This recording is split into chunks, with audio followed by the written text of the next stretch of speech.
Europe 1. Sera-t-il le premier dirigeant étranger à rencontrer Giorgia Meloni ? Emmanuel Macron entame une visite à Rome sans pour autant avoir officiellement programmé pour le moment un entretien avec la nouvelle première ministre italienne. Ce qui est sûr, c'est que le président de la République sera reçu demain matin en audience privée par le pape François et il s'exprimera cet après-midi, Arthur Delaborde, pour l'ouverture du Forum international pour la paix de la communauté catholique Sant'Egidio.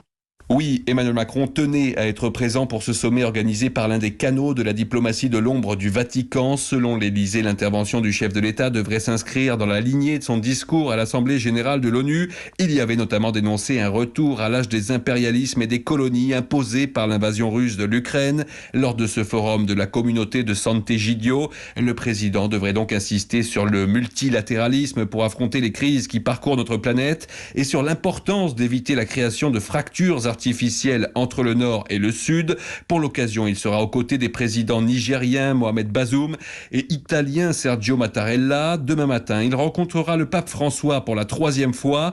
Plusieurs questions d'actualité seront au cœur de cette audience privée. Guerre en Ukraine, climat et dialogue interreligieux. La fin de vie pourrait aussi être évoquée sur fond de débat sur le sujet en France.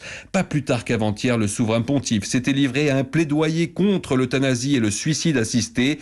Si on tue avec des justifications, on finira par tuer de plus en plus, avait-il souligné.